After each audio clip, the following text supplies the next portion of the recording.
ఇప్పుడు ఇంటి నుంచి మీరు బయట అడుగు పెట్టగానే ఏదో ఇప్పుడు చాలా మంది విమర్శిస్తారు, ప్రెస్ మీట్లు పెడతారు, ఒక దగ్గరికి వెళ్ళి ధర్నా చేస్తారు, అక్కడ స్పీచ్లు ఇస్తారు.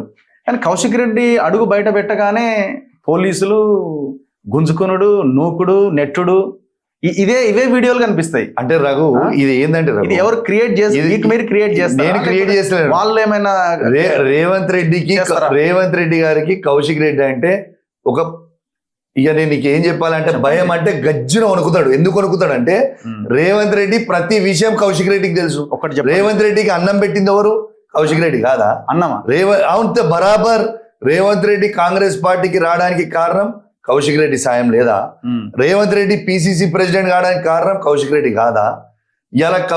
ఇలా రాహుల్ గాంధీ ఆఫీస్ లో రేవంత్ రెడ్డి గారికి వర్కౌట్ చేసింది కౌశిక్ రెడ్డి కాదా? సోనియా గాంధీ గారి ఆఫీస్ లో రేవంత్ రెడ్డి గారికి వర్కౌట్ చేసింది కౌశిక్ రెడ్డి కాదా? ఇది ఆయన గుండె మీద చేసుకొని ఆలోచించమని చెప్పండి. ఆయన ఆలోచించమని చెప్పు. ఆయన ఎన్ని చేయాలో అని చేసినాం చెప్పరాదు. ఆయన పిసిసి ప్రెసిడెంట్ కావడానికి రాహుల్ గాంధీ గారి దగ్గర ఆయన తీసుకొని ఆయన గురించి కన్విన్స్ చేయడము, ఆయన రాహుల్ గాంధీ గారికి మీటింగ్ అరేంజ్ చేసింది మొత్తం కౌశిక్ రెడ్డి. సోనియా గాంధీ గారి ఆఫీస్ లో మీటింగ్ అరేంజ్ చేసింది కౌశిక్ రెడ్డి. ఎస్, ఇవన్నీ చేసింది ఆయన చేసిన తర్వాత అంత చేసిన తర్వాత ఎస్ అంత పలుకుబడి ఎట్లుందని మీరు అడగొచ్చు. అంత పలుకుబడి నాకు ఎట్లుండే అంటే మా బ్రదర్ ఉత్తమ్ కుమార్ రెడ్డి గారు పిసిసి ప్రెసిడెంట్ గా ఉన్నప్పుడు 7 సంవత్సరాలైన పిసిసికి ప్రెసిడెంట్ గా ఉన్నప్పుడు ఉత్తమ్ కుమార్ రెడ్డి గారు కాంగ్రెస్ పార్టీ వ్యవహారాలు మొత్తం నేనే చూస్తుంటే దగ్గర ఉండి. రాహుల్ గాంధీ గారు ఎప్పుడు హైదరాబాద్ వచ్చినా నా కారులోనే ఎక్కేది, నేనే డ్రైవింగ్ చేసేది. ఇలా రాహుల్ గాంధీ గారితో ఆ 7 years లో నాకున్న ర్యాపో చాలా బలంగా ర్యాపోని మెయింటైన్ చేసుకున్నా. ఇదే రేవంత్ రెడ్డి గారికి వాళ్ళతో పాటు ఆనాడు ఉన్న డిసిసి ప్రెసిడెంట్స్ ఉన్న జిల్లాలలో ఉన్న ప్రతి డిసిసి ప్రెసిడెంట్ తోని ఇలా రేవంత్ రెడ్డి గారి పేరు పిసిసి ప్రెసిడెంట్ అయితే బాగుంటుందని చెప్పండి అని కూడా చెప్పించింది నేనే ఆ రోజు. ఇవి అన్ని రేవంత్ రెడ్డి గారు మర్చిపోయి రేవంత్ రెడ్డి గారు పిసిసి ప్రెసిడెంట్ కుర్చీ మీద కూర్చున్న తర్వాత హుజురాబాద్ బై ఎలక్షన్ వచ్చింది రఘు గారు, మీకు గుర్తుంటే. బై ఎలక్షన్ వచ్చి ఉంటే నేను హుజురాబాద్ 2018లో 62,000 ఓట్లు నాకు కాంగ్రెస్ పార్టీ బీఫా మీద ఆ రోజు వచ్చిండే. ఆ రోజు రేవంత్ రెడ్డి గారు ఏం చేసిర్రు? రేవంత్ రెడ్డి గారు ఈటల రాజేందర్ గారికి 25 కోట్ల రూపాయలకు అమ్ముడుపోయి, ఎంత 25 కోట్ల రూపాయలకు ఇచ్చారు? ఈటల రాజేందర్ గారు రేవంత్ రెడ్డి గారికి 25 కోట్లు ఇచ్చి కౌశిక్ రెడ్డికి టికెట్ ఇవ్వద్దు, నువ్వాడు ఎవరికని అనేది వీళ్ళు మ్యాచ్ ఫిక్సింగ్ చేసుకొని నన్ను నమ్మించి గొంతు కోసే ప్రయత్నం ఆనాడు రేవంత్ రెడ్డి గారు చేశారు. నేను చెప్పేది కాదు, ప్రముఖ పిసిసి ప్రెసిడెంట్ ఉండుకుంటూ ఒక ప్రముఖ ఛానల్లో కూర్చొని ఇలా కాంగ్రెస్ పార్టీ అధ్యక్షుడు ఉండుకుంటూ బీజేపీ క్యాండిడేట్ గెలిచారని చెప్పొచ్చారు. ఎవరు?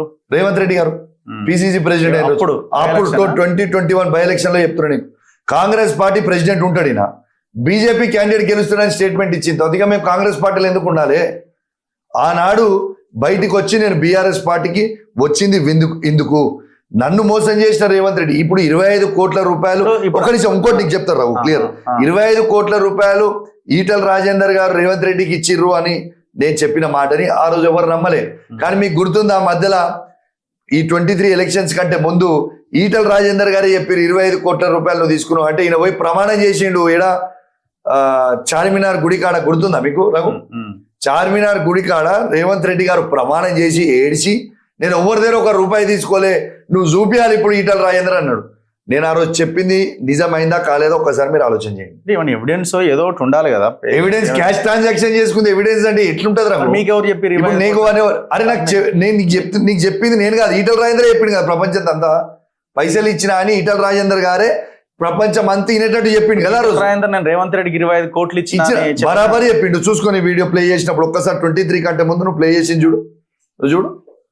ఆయన ఎందుకు ఏడిచింది మరి చార్మినార్ పోయి? లేకపోతే ఈ రోజుకి మీరు హుజురాబాద్ లో ఉండేటోళ్ళ? ఎవరు? హుజురాబాద్ కాంగ్రెస్ లోనే ఉండేవాళ్ళ? డెఫినెట్ గా మోసం చేయకపోతే అన్నాడు కాంగ్రెస్ లో ఉండేటోని. అలా కాంగ్రెస్ శాసనసభ్యులు మీరు మీ అన్నకు కూడా మోసం చేశారు. ఎటు పరిస్థితుల్లో మా ఉత్తమ్ అన్న ఉన్నన్ని రోజులు నేను మా ఉత్తమ్ అన్న ఉన్నన్ని రోజులు ఏ ఒక్క నాడు కూడా మా ఉత్తమ్ అన్నకి నేను మోసం చేయలేదు.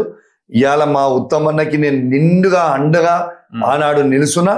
ఆయన పిసిసి ప్రెసిడెంట్ దిగిపోయిన తర్వాతనే నేను పార్టీ మారిన తప్పితే ఉత్తమ్ కుమార్ రెడ్డి గారు ఉన్నన్ని రోజులు నేను కాంగ్రెస్ పార్టీలోనే ఉన్నాను. నేను అదే అంటున్నా, రేవంత్ రెడ్డిని రాహుల్ గాంధీకి పరిచయం చేసి సోనియా గాంధీ దగ్గర తీసుకెళ్లి అన్ని అరేంజ్ చేసి ఆయన పిసిసి కావడానికి మీరు ఉపయోగపడ్డారు అంటున్నారు కదా. ఎస్, మరి ఒక రకంగా మీ ఉత్తమ్ కుమార్ ఉత్తమ్ రెడ్డి కుమార్ గారికి మోసం చేసినట్టే కదా. మోసం చేసినట్టు కాదు, ఉత్తమ్ కుమార్ రెడ్డి గారికి ఆయనకి చెప్పే చేసిన. ఇష్టం లేని ఉత్తమ్ వ్యవహారం కుమార్ రెడ్డి గారిని కూడా కన్విన్స్ చేసిన ఆ రోజు. మీరా? ఉత్తమ్ కుమార్ రెడ్డి గారికి కన్విన్స్ చేసిన, ఉత్తమ్ కుమార్ రెడ్డి గారికి చెప్పే చేసిన ఇవన్నీ ఆ రోజు. ఎందుకు చేసిన అంటే కూడా ఆ రోజు ఉన్న దాంట్లో కాంగ్రెస్ పార్టీ బతకాలని ఒక ఆలోచనతో అన్నాడు చేసిన. లింక్ ఎందుకు సెట్ అయితే బరాబర్ మీకు చెప్పే చేసిన అని చెప్పిన చెప్పే చేసిన. బాజాబ్తో మీ మైక్ తోనే చెప్తున్నాను, చెప్పే చేసిన, బరాబర్ చేసిన. సో అక్కడ మీకు రేవంత్ రెడ్డికి కౌశిక్ రెడ్డికి మధ్య వార్ స్టార్ట్ అయింది. ఆ రోజు నుంచి వార్ స్టార్ట్ ఇక మా ఇద్దరికి. పగ తీర్చుకుంటున్నా మీ మీద. ఏ పగ కాదు, నా ఇంటికి కూడా వీగలేడు. ఏం పగ తీర్చుకుంటాడు రఘు? ఏం చేయగలుగుతాడు? అంతే, 2 నెలలు జైలు. ఏం పోనీకే రెడీ ఉన్నా నేను. జైలు పెడితే మళ్ళా సేమ్ సైకిల్ మళ్ళా మాట కూడా వస్తుంది కదా. మళ్ళా కేసీఆర్ గారు 3 ఏళ్లలో ముఖ్యమంత్రి కాక తప్పదు రఘు, గుర్తుపెట్టుకో. ఈ 3 years లో మళ్ళా కేసీఆర్ గారు ఈ తెలంగాణ రాష్ట్రానికి ముఖ్యమంత్రి కాబోతా ఉన్నారు. ఇవాళ ఎవరెవరైతే మమ్మల్ని ఇబ్బంది పెట్టిరో రెట్టింపు ఇబ్బంది పెడతాము. ఆనాడు కేసీఆర్ కాలు మొక్కన్నా వీళ్ళకి చుక్కలు చూపించకపోతే నా పేరు కౌశిక్ రెడ్డి గారు. ఇదే నువ్వు గుర్తుపెట్టుకో రఘు. ఇదే ఏమంటారా రఘు? నేనేమంటారా బరాబర్ కరెక్ట్ కరెక్ట్ ఎట్లా కాదు రఘు? ఎమ్మెల్యే మీకు మంచి భవిష్యత్తు ఉన్న ఇంకా 30-40 ఏళ్ళు రాజకీయం చేయాల్సిన మీరు, ఇంకా నేను ఎమ్మెల్యేగా 30 ఏళ్ళు 40 ఏళ్ళు ఉంటా అంటున్నా మీరు. బరాబర్ ఎట్లా ఈ లైన్ ఎట్లా? అరే బరాబర్ కరెక్ట్ ఉంటుంది. వెయ్యాల మమ్మల్ని అన్యాయంగా ఇబ్బంది పెట్టి, అన్యాయంగా కేసులు పెట్టి, మా మీద కేసులు ఎందుకు పెడుతుండ్రకు?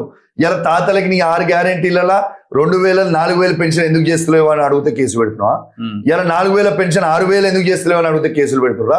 ఇలా తులం బంగారం ఎందుకు ఇస్తలేవు అని అడుగుతున్నా అని కేసులు పెడుతున్నావా? ఇలా రైతులకి రైతు బంధు ఎందుకు ఇస్తలేవు అని అడుగుతున్నా అని కేసు పెడుతున్నావా? ఇలా కేసీఆర్ కిట్లు ఎందుకు బంద్ చేసినావు అని అడుగుతుంటే కేసులు పెడుతున్నావా? న్యూట్రిషన్ కిట్లు ఎందుకు బంద్ చేసినావు అని అడిగితే కేసులు పెడుతున్నావా? దేనికి నువ్వు పెట్టే కేసులు? చివరికి ఇలా ఇవన్నీ నేను అడుగుతున్నానే కదా నీకు ఇలా కేసులు పెడుతున్నావు. మీరు చదువుకుంటున్న ఆడబిడ్డలకి స్కూటీలు ఇస్తా అని చెప్పిన ఎందుకు ఇస్తలేవని అడుగుతుంటే కేసులు పెడుతున్నావు. విద్యా భరోసా కార్డు 5 లక్షల రూపాయలు వాళ్ళకి ఇస్తా అనేది ఎందుకు ఇస్తలేవని అడిగితే కేసులు పెడుతున్నావు. 500 రూపాయల బోనస్ రైతులకు ఇస్తాను ఎందుకు ఇస్తలేవని అడుగుతున్నావు. అన్ని పంటలకు అని అడిగితే కేసులు పెడుతున్నావా? ఇలా ఆటోలకి 12,000 రూపాయల సంవత్సరానికి సాయం చేస్తాను ఇలా ఎందుకు ఇస్తలేవు ఆటో కార్మికులను అడుగుతున్నా అంటే కేసులు పెడతావా? ఇలా రైతు కూలీలకి 12,000 రూపాయలు ఇస్తామని సంవత్సరానికి అన్నారు, ఎందుకు ఇస్తలేరని అడిగితే కేసులు పెడుతున్నావా? దేనికి కేసులు పెడుతున్నావు? కౌశిక్ రెడ్డి గట్టిగా నిన్ను ప్రశ్నిస్తుండు, నిన్ను గట్టిగా నిలదీస్తుండు కాబట్టి నువ్వు కేసులు పెడుతున్నావు తప్పితే లేకుంటే దీని కేసులకి అవాకులకి చవాకులకి ఎవడు భయపడేటోళ్ళు లేడు.